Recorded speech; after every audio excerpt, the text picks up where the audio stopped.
Today I'm here with Aly from Mommycast Latina and Francine Bagli, who is a neonatal intensive care unit nurse from the Children's National Medical Center in Washington, D.C. We're going to be talking about how to bathe your new baby. Welcome to Mommycast. Thank you. Thank you. So tell us a little bit about what are the first things we need to do when you bathe your baby. The first thing we have to do is gather all of our supplies. So we need to make sure that we have our towels and our supplies or shampoo, things like that, and our lotion for later. And then we have to prepare the baby.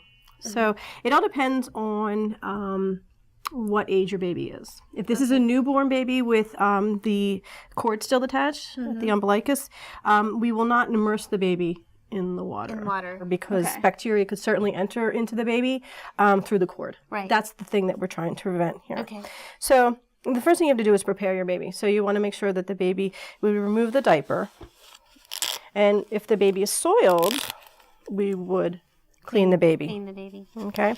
So we take off the diaper. So what happens if you're in the middle of a bath and the baby just poops or pees? Do you need to change the water again? Yes, you need to do that. Right. Okay, so you need a little damage control. I have to say that Because that happens. an anatomically correct doll. And they will pee. It's a boy. And because I had two boys, I always did this first because you always have the fountain. And Right? they usually spray themselves in the face, which makes them So you very bathe unhappy. them with a little towel on top. You always just keep that just in case. Right. So for a sponge bath, if they have the umbilical cord still attached, Correct. what would you do? Okay, so we'll cover our little baby, and then we'll use a washcloth to, first you want to start at the face and the head, okay? So we would apply water to the head and be careful not to get it in the eyes, okay? And then we could take some shampoo and wash the baby's head. Okay. We should use cotton balls, if you have them, to clean the baby's eyes. And necessarily, you don't need to wash your baby's face with soap. All you need to do is just wash the baby's face with water. Okay, and with the cotton balls, you're just very gently... Yes, you take the damp cotton ball and just wipe it from the inside canthus to the out. Okay. So inside to out, inside and out. Okay. So now we've washed the head and we washed the face. And then we would just take this with a little bit of soap and start here and work down under here, all the way down the legs. I always find that one of the most important parts Oh, is yes. right Under here there. And behind the ears, too. Because they have pull, no and they neck. get little milk in those little folds right there. And they have no neck. Yeah. And the last area you want to do is the bottom part. Down there. Yes, The part down there. the perineal area down there. So you can certainly lift the baby up like this and wipe down here as your final. Okay? And then if you had another washcloth, you could certainly rinse the baby Okay. to get all the soap off. Okay. Alrighty? And then you would take your baby and transfer him to a towel, a hooded towel. I love the hooded Yeah. towels. These towels here that have the little hood on them so their head can stay warm Yes. as well, and you wrap them in there. And I always had the towel ready to go. So it would be on the counter right here. So you just kind of go, Exactly. So you're I do not the having to same. walk all over the house with the No. wet baby trying to find Right. your towel. Okay, so now let's walk through, A normal bath. actually a normal bath. Yeah. Okay. So we have this nice tub with, where I would imagine we would put this tub in maybe a sink or on a countertop. Right. You could certainly put it in a bathtub, although that would be really hard on your back. So if Right. it's at a level where it's easier, The tub be that good. I had actually had a little slit right through the middle that fit on the double sinks. for a double sink, and that was really handy too. Right. And then you could just fill it. We've got a little makeshift faucet here, which has a little cover on it, which I think is good because then you don't have a spray of water kind of going. It's just kind of a little trickle. Right. It also helps when the kid Right. grows. And my daughter is getting into the toddler age, and they move a lot. So if they bump their head, that Yeah, protects. it does protect. And it's also kind of, you can put soap in here and it can go, so it's like kind of one-stop shopping. You don't have to grab a whole bunch of stuff. But anyway, so you've got the faucet and you actually fill it. How full do you fill your bath? You can immerse this baby now. Okay. So, but I don't think we would need to do that because this baby's elevated off of here. But if you didn't, the tub that I had like a little thing, a little resting area, and then it went down. Right. So the baby kind of rested like this. And so the water would come up to about here. Yeah, I could put it here. Uh-huh. Okay. So this is water is going to be lower here, and so we'll have to dip into here and everything. So you do you fill the water so the water is up to here.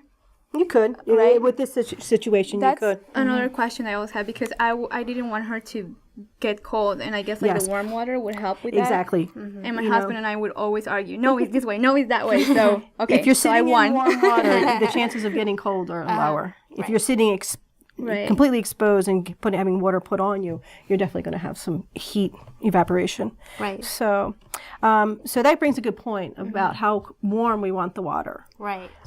Theoretically, I think it's less than 120. You don't want to put the water too warm. They don't really like it really warm. Like some people like to take a nice and warm bath. They like it a little bit cooler than that. Okay. So not how I like it. exactly. And we exactly. used to use thermometers, right? Yeah. For that. I mean, They didn't have them when I was doing them. my hands are always cold, so when I feel the water, I mean, it feels, it may feel hotter to me than what it actually is. So these things kind of help. And this one is fun because Isabella plays with it a lot. So the bathing technique is the same. We would start at the head as like before, and do the face the same way. No soap on the face, cotton balls for the eyes, and then and start bathing the baby, and then rinse. When do you use soap on the face? Do you ever use soap on the face? You can start. I would say I like to think of it as when the baby's face is going to get really soiled, i.e., eating food. Right. Okay, and it's also important to remember that these babies, they don't really do very much, so they're not getting dirty or smelly, so they don't need to be bathed And that's every another question. day. Yeah, how often do you bathe them? I recommend every other. Every other day. Okay. Yes, because that way they don't get Unless into they dry had skin. massive diaper blowout or something. Exactly. Right. You have to use a little bit of judgment. When baby wipes won't do it, they need a bath. But I know there are other things, if you have your baby ends up with some eczema or dry skin, what do you recommend for that? After your baby's done getting his bath, you should always lotion your baby. Okay. Because they have very sensitive skin. They're prone to drying out. I would use a very good moisturizer for these babies. And there's good lotions like Moisturizing. Aquaphor. I use that sometimes too, and it really helps. Right. If you use a moisturizing shampoo and then you moisturize your baby after the bath, that will certainly help. Okay, so just to recap, the most important thing is that you are prepared before you put Correct. your baby in the bath. The last thing you never leave your baby alone. No. Ever. Doesn't matter how young. You'd never ever leave your baby alone. And you want, warm water, but not too hot. Too hot. And that will also Probably cooler exacerbate than what eczema. you would like. Oh, will it really? Okay, so that's interesting. And then you start at the top, work your way down. Correct. Cotton balls for the eyes. And then if you have any sort of eczema or, Skin cradle issues. cap, skin issues, you address those after the baby is out Correct. with lotion. the lotions and that type of thing. Yeah. Francine, thank you so much for joining us today. This has been great no information. problem. It's been Thank you. great having you. Thank you for having me. Thank you. For more on how to bathe your baby, you can find it at mommycast.com. And mommycastlatina.com.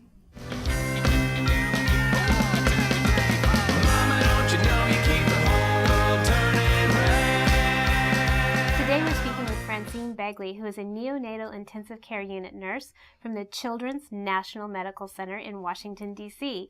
Francine is going to walk us through how to bathe your baby. Welcome to MommyCast. Thank you. I'm glad to be here. Thank you for having me. So tell us, what are the kind of the first things that we need to do? I mean, I know there's a lot here.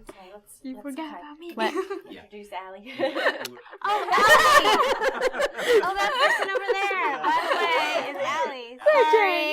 That's the same thing to me, Aly. I'm sorry. I know, it's a lot to memorize. I was kind of like... I was so happy I got through neonatal intensive care unit nurse. I'm sorry.